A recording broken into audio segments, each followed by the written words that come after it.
사랑과 마음 상담센터에서 보내드리는 성령 안에서 믿음의 자가진단 시간입니다. 저희는 지금 로마서를 중심으로 해서 그리스도의 계시에 관한 일치성에 대한 주제로 얘기를 하고 있습니다. 바울이 받은 그리스도의 계시와 내가 받은 계시와의 비교를 통해서 내 믿음이 진짜로 진실한가 한번 생각해보자 라는 의미에서 시작한 성경 공부입니다. 어제 우리는 내 행위의 뿌리가 어디에 있는가? 선악을 알게 한 나무의 뿌리인가? 생명나무의 뿌리인가? 그래서 그 뿌리에서 자란 열매 무엇일까? 겉보기 열매는 똑같다? 이 말은 뭐냐면 우리 내면 세계에 대한 이야기입니다. 악을 행한 자 심판받습니다. 환난과 공고를 당합니다. 선을 행한 자 영광과 존귀와 평강이 있을 거라고 한답니다.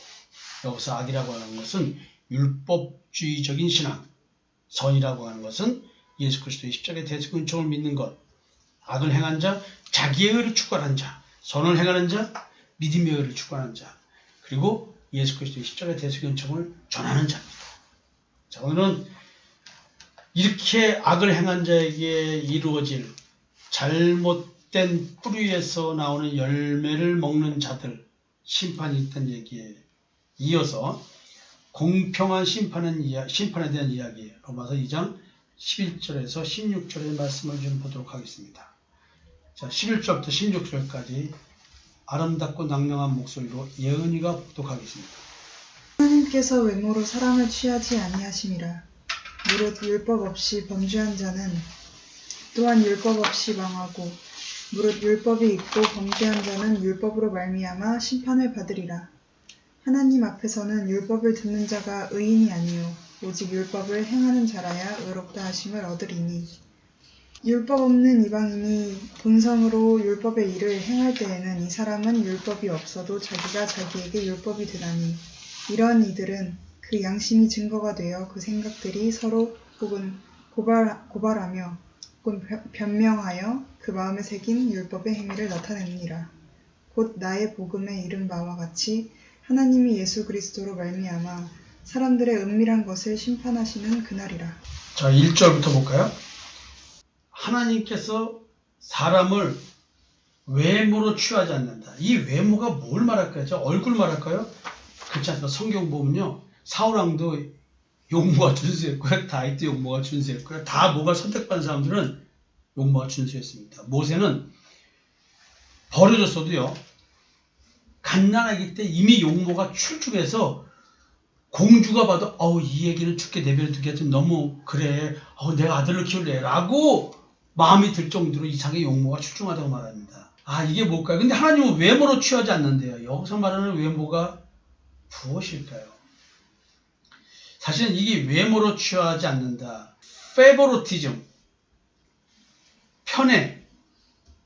뭔가 하나님은 편애하지 않는다? 재판관 개인이 지닌 편파적 성향으로 사람을 보지 않는다는 얘기를 하는 거예요. 지금 심판과 관련된 표현입니다. 심판은, 여러분, 하나님은 심판하실 때 인간이 지닌 그 어떤 조건도 고려하지 않으신답니다. 이쁘고 못생기고 신체가 멀쩡하든 멀쩡하지 않든 어떻든 내 성격이 좋든 나쁘든 그 어떤 것도 고려하지 않습니다. 하나님은 은밀하여 알 수 없는 사람의 마음 상태를 기준으로 해서 심판하십니다. 마음은 워낙 깊숙이 있어 우리가 마음이 아프다 보다 말하지만, 감각으로 말하지만 마음에 대해서는 어떻게 우리가 알 수가 없습니다. 양심에 대해서는 더욱더 그렇겠죠. 우리는 하나님을 양심으로 섬기는 존재인데 그 양심이 느껴지기는 해도 양심이 어디 있는지 뭔지를 잘 모릅니다. 마음과 양심, 영적 기관입니다. 하나님은 지금 이걸 중심으로 해서 인간의 정체성을 판단하고 그 판단에 의해서 심판합니다. 하나님은 행함을 판단하기 이전에, 심판하시기 이전에 마음의 죄의 존재 여부부터 심판하시다는 얘기입니다. 우리가 아무리 겉행위로 바르게 하고 살아도 내 마음이 죄가 가득한 상태에 있다고 한다면 하나님은 절대로 그 행위로 바라보지 않습니다. 판단하지 않습니다. 소경된 바리새인들아, 눈먼 바리새인들아, 너희 속을 깨끗이 하라. 그럼 겉도 깨끗하리라. 너희 마음 상태도 고치지 않으면 네 행위를 아무리 고쳐 겉에 대접의 겉을 아무리 닦아도 겉에 아무리 깨끗해도 아무 소용없다. 이 말을 말로는 알아들을 수 있는데 이걸 실제적으로 어떻게 이해할 수 있냐는 거죠. 우리 삶의 현실에서. 참 이게 어려운 얘기예요. 저도 이 얘기를 그렇게 얘기해도 마음과 양심에 대한 이야기. 그러면서 이제 외모로 사람을 취하지 않는다 얘기하면서 율법 얘기를 하는 거예요. 율법 없이 범죄한 자는 또한 율법 없이 망하고 율법이 있고 범죄한 자는 율법으로 말미암아 심판을 받으리라. 그러니까 율법 있으나 없으나 다 당한다는 거야, 안 당한다는 거예요? 당한다는 얘기예요. 사실은 이게 결국 다 양심하고 연계된 얘기인데 내 양심의 기준이 새겨지면 그 기준대로 심판을 받는 거예요, 내 스스로가. 그래서 내 양심에 아무런 기준이 없어야 돼. 참 무서운 얘기입니다, 이 이야기가. 그 기준이 없다는 얘기는 율법이 내게 제거되는 거예요. 율법, 선악을 알게 한 나무가 뿌리째 뽑아버린 걸 말하는 거예요. 있어도 쳐다보지도 않고 먹지도 않는 걸 말하는 거예요. 하나님 앞에서는 율법을 듣는 자가 의인이 아니요 오직 율법을 행하는 자야 의롭다함을 얻는다 했어요. 아니 지금 율법을 다 행하고 있더라니까요. 예수님도 율법 가지고 시험을 봤잖아요. 행하고 있는데 율법을 듣는 자가 의인이 아니고 율법을 행하는 자야 의롭다고 시험을 받는다는데 도대체 이 율법을 행한다는 말이 뭐냐고요. 이 말이. 야, 율법이 없는 이방인이 본성으로 율법의 일을 행할 때는 이 사람은 율법이 없어도 자기에게 율법이라는 얘기예요. 자, 보세요. 본성으로. 율법이 없는 이방인이 본성으로. 이 본성이 뭐예요? 인간이란 존재야. 탐심과 정욕. 이거에 지배를 받는 거잖아요. 그리고 우리는 이것이 죄인데 이 죄를 가리는 뭘 만들어내요? 자기의 의. 우리는 가리는 존재잖아요. 나의 벌거벗음을 가리는 존재잖아요. 우리는 본성으로 내 마음속에 본성으로 자기의 의를 만들어내는 게 뭐예요? 양심이잖아요. 우리가 잘못하면 양심에 갇히게 생기잖아요. 내 양심의 기준에 따라서 양심에 갇히게 생긴다니까요. 그 내 양심에서 잘했어라는 말이 나온다니까요.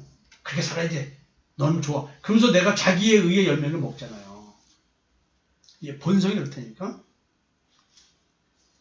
이런 자들은 그 양심이 증거가 되어 그 생각들이 서로 혹은 고발하며 혹은 변명하여 그 마음에 새긴 율법의 행위를 나타내니라. 자, 지금 양심에 갇힌 게 있잖아요. 내 마음에 율법이 새겨져 있다니까. 그거에 따라서 나는 613개조의 율법 조항이 아니어도 인간 존재는 스스로가 만든 양심의 기준에 의해서 그 율법의 행위를 나타내게 되는 거예요. 곧 나의 복음에 이른 바와 같이 하나님의 예수 그리스도로 말미암아 사람들의 은밀한 것을 심판하시는 그날이다. 인간은 본성상 심판을 받을 수밖에 없는 거야. 왜? 본질이 율법적이니까. 지금 이 말이 이해돼요? 그러니까 율법의 저주에서 해방되지 않으면 안 되는 거야. 이 말은 뭐야? 나의 원래 본성을 초월하지 않으면 안 되는 거야. 옛사람을 십자가에 죽이지 않으면 벗어날 수 없는 거예요. 그러니까 이건 존재를 부정하는 거야. 내가 나와의 싸움인 거야. 아니, 내가 나와의 싸움을 어떻게 하는 거야? 고통스럽지 않을까요? 배어있는 나를 내가 잘라내야 돼. 근데 예수 믿는 거 행위만 바르게 하고 뭐 좀 도덕과 윤리적으로 바르게 살려고 노력하면 하나님 믿는 거라고 생각하고 있다니 이게 말이 되는 얘기냐고. 성경은 그렇게 얘기를 안 하고 있는데 이거 어떡하죠? 지금 이런 거를 지금 여기서 마음의 상태 이방인이 본성으로 하는 말. 그럼 이방인은 본성으로 자기 마음의 율법을 새기고 있고 또 유대인은 이스라엘 백성들은 율법으로 자기의 행위들을 하고 있고 율법의 행위로 의의될 수 없어. 이방인이 아무리 바르게 살아도 본성이 안 돼. 결국 뭐예요? 유대인은 율법을 한 개라도 어기면 지옥이요 이방인은 자기 양심에 어긋나는 양심의 가책 한 개만 느껴도 지옥이야. 야, 이거! 여기 살아날 자 누가 있어요? 예언아, 너가 아무리 네가 바르게서도 안 된다니까 너 지옥이야. 양심에 너 가책 느낀 거 하나도 있으면 너는 안 되는 거야. 지옥이야. 아우, 어떻게 나 이거 어떡하지? 정현 선생님, 네. 어떻게 해요? 큰일 나는 거 이거. 어떻게 하실래요? 근데 저 양심으로 같이 얘기 너무 심한데. 응? 큰일 났어요. 그 양심의 가책을 만들어내는 것, 그 기준이 뭐냐는 거지, 지금 이게. 그 기준을 제거해야 내 마음이 쉼을 얻어요. 쉼을 얻잖아요. 내가 힘든 것은 그 불편함이라는 건 마음의 쉼을 얻지 못하게 만드는 그 기준들이 감정을 만들어낸단 말이야. 이게요. 이게 죄의 지배야. 이게 양심이 재판관 역할을 하는 거야. 근데 우리는 재판관은 누구예요? 예수가 재판관이지 양심이 재판관이 아니라. 그래서 그 양심으로 하나님을 섬겨야 되는데 그 양심에 예수의 피가 뿌려져야 그 양심이 이렇게 자기 의를 추구하게 만들면서 기준을 만들어서 양심의 가책을 만들어내고 있는 것. 이게 악하다는 걸 알아야 되는 거야. 내가 나를 지금 옳게 만들고 있는 이거, 나를 가리게 만들고 있다는 거지. 그게 나의 벌거벗은 상태로 있지 못하게 만든단 말이야. 그게 늘 본질로 돌아가는 거야. 이방인이 본성으로 양심의 그 율법을 만들어내듯이. 그게 이런 거 가지고 집단 무시하고 말하는 거예요. 융이 이런 걸 보고 이게 뭔가 있는데 이게 뭐지? 근데 이건 우리가 선악을 알게 남의 열매를 먹고 하나님과 같이 된 현상이 이렇게 드러나는 거예요. 내 스스로가 선과 악을 판단하는 일에 하나님과 되니까 그 양심이 하나님과 같이 돼버린 거 아니야. 그게 지성소라니까 그게. 그래서 양심의 악을 깨닫는 거야. 예수의 피가 뿌려지면. 그래서 우리는 이 악한 양심에서 벗어나서 하나님을 그 양심으로 섬기는 거야. 그러니까 이 악한 양심에서 벗어나라고 얘기하는 거 아니에요. 근데 이 악한 양심인 줄 알아 몰라. 내가 악하기 때문에 악한 양심이 선한 걸로 아는 거예요. 아까도 우리 성경 공부하기 전에 가족 상담 이론 봤잖아요. 아니 내가 내 기준으로 자기 판단에 내 기준으로 내가 옳다고 생각하는데 그거 어떻게 말려 이거를. 자기가 옳다. 자기 양심에서 그게 옳다는데 그냥 싸움이 생겨요. 그러니까 이혼되는 거 아니에요? 아니 부부가 왜 잘 살다가 왜 이혼을 해? 간단한 거 아니에요. 그것 때문에 되는 거야. 너무 괴로우니까. 서로의 기준이 안 맞아도 너무 한쪽이 너무 상처를 받거나 너무 모를 때 못 버티면 이혼하는 거 아니에요? 그게 적절해야 되는데. 그러니까 이게 자기 양심 때문에 문제가 되는 거야. 사실은 다. 내가 옳다고 판단하는 거잖아. 아 이거 참 여러분들 이걸 그렇게 얘기해도 이게 제대로 이해가 안 되는 이유는 뭐냐. 여기는 하나님의 영역이야. 끊임없이 하나님의 말씀으로 자기 본성과 싸워야 되는 거예요. 그 본성과 싸운다는 게 뭐야? 옛사람을 들춰내고 옛사람을 내 스스로가 사용시키려고 하는 사용집행 동의서에 서명하라는 말이 그거야. 예언아, 너 옛사람 죽여 안 죽여? 너 벌써 틀렸어. 왜 틀린 줄 알아? 너 아들과 아버지 사이 문제 풀어지고 너 직장 문제 풀어지니까 너 문제거리가 없잖아.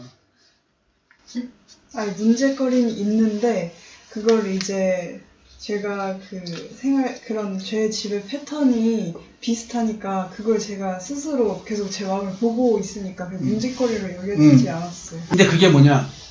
지금 네가 외부 환경의 영향을 굉장히 절대적으로 받고 있다는 뜻이야. 너의 본질을 봐야 되는데 현상에서 지금 머무르기 때문에 그런 거야. 그러니까 안 되는 거야. 현상의 문제로 감각적으로 움직이는 거야. 그게 감각적 신앙이야.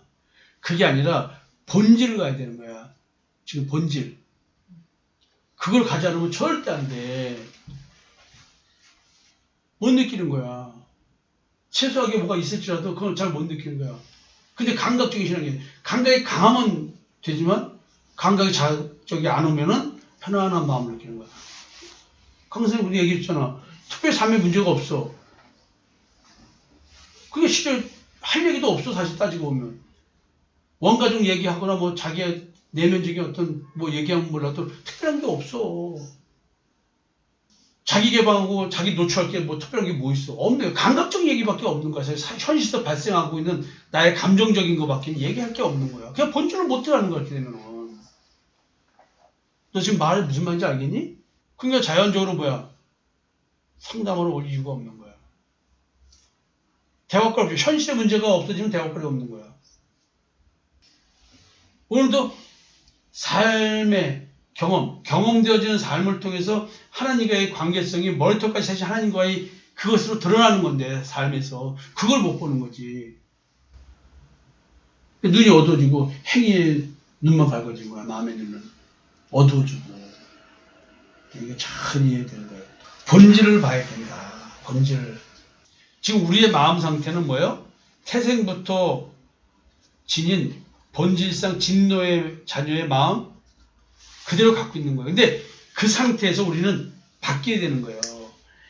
예수 그리스도로 말미암아 변화된 상태의 마음인가? 이 질문을 해봐야 돼요.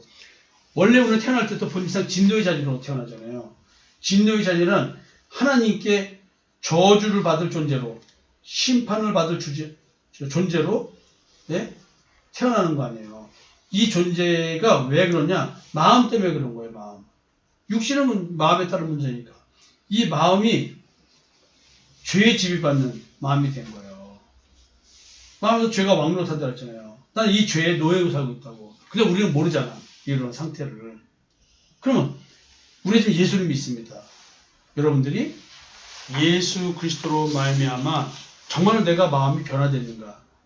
예수의 피가 뿌려지면 양심의 악을 깨닫는다는데 정말 내가 내 스스로 내 양심이 악한지를 아느냐?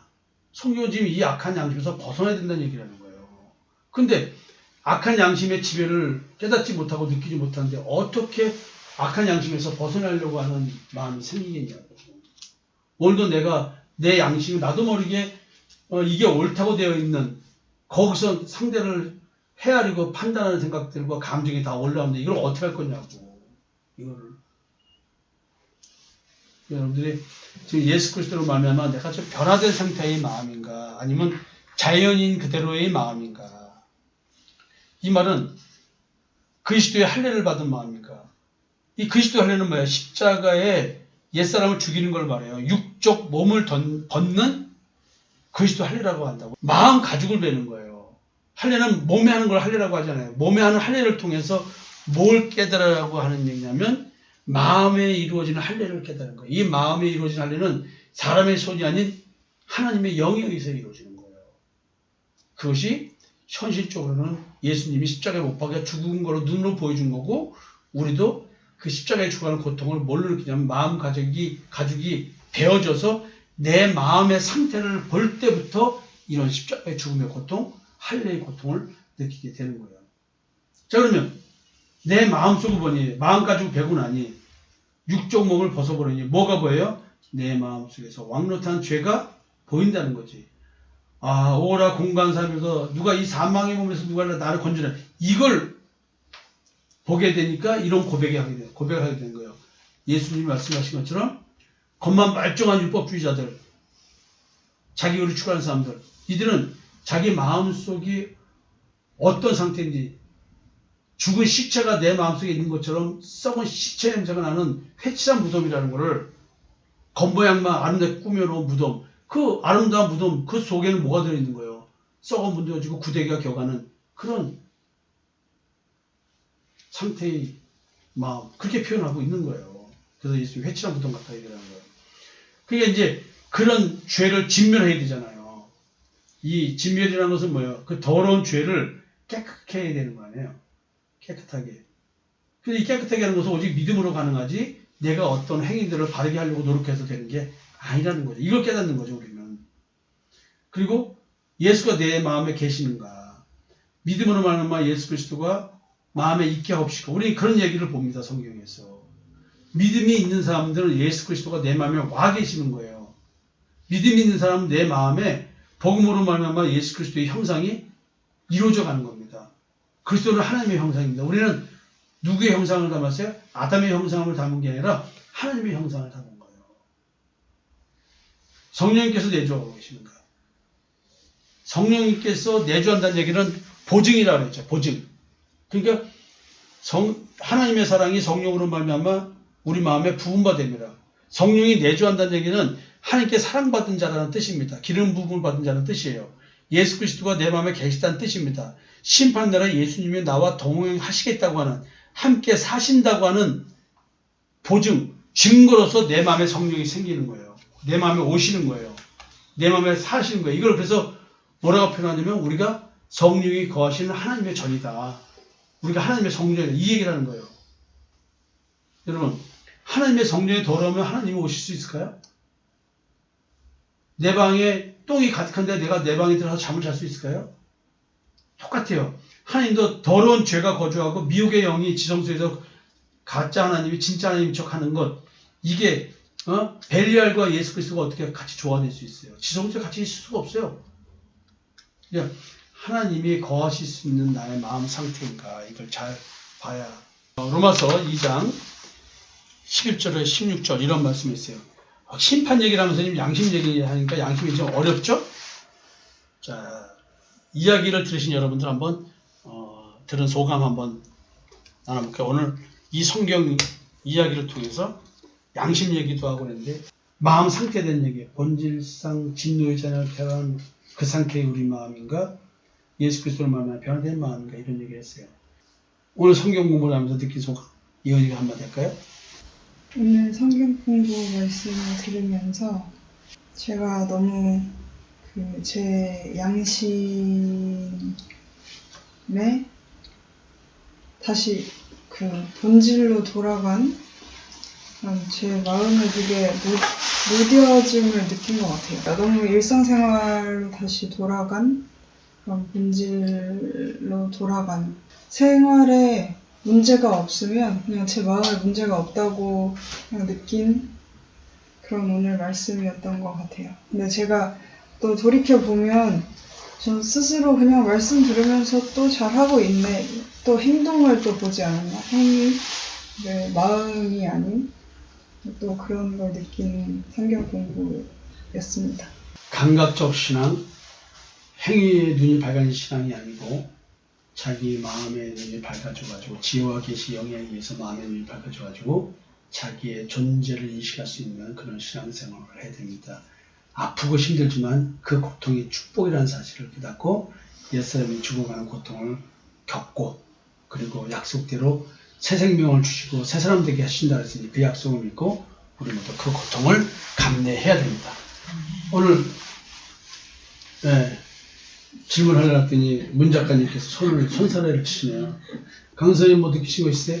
끊임없이 제 안에서는 양심으로 작동하는 걸 요즘에 계속 가정 안에서 보고 있는데요. 근데 그게 결국은 행위로 나타나기 때문에 행위로 보여지지 않으면 제가 양심으로 움직인다는 것조차도 볼 수가 없더라고요. 아직은 내가 이렇게 양심을 이렇게밖에는 보이지 않는구나, 그런 상태에 있는 것 같습니다. 이제 이 부분이 참 어렵죠. 하여튼 또 깊숙이 설명드릴 때가 있는데, 지금 양심에 대한 얘기는 이신동에서 새벽 성경 공부할 때 참 많이 말씀을 드렸습니다. 아직도 그 얘기를 하고 있습니다. 더 깊이 말씀드릴 겁니다. 지난번에 한번 양심에 대해서 철학적 접근 방법을 통해서 어떻게 평가하고 있는 것에 대한 얘기를 쭉 했고요. 또 성경적으로 설명을 드렸습니다. 양심은 신의 소리라고 하는데 그 신이 어떤 신이냐, 지금 그 얘기를 하는 겁니다. 선악을 알게 하는 나무의 열매를 먹게 하는 신이냐, 생명나무의 열매를 먹게 하는 신이냐, 여기 따라서 결정되는 것이죠. 내 양심은 악합니다. 나는 악한 존재이기 때문에 그 악한 양심이 선한 줄 압니다. 그래서 우리는 하나님이 받지 않는 자기의 열매를 찾고 하나님께 드리려고 한다는 것이죠. 사랑과 마음 상담센터 섬김이 여러분, 주님과 함께하는 교회 성도 여러분, 오늘 성경 공부를 통해서 다시 한번 자기 양심 돌아보는 시간 되었으면 좋겠습니다. 여러분 감사합니다. 사랑합니다.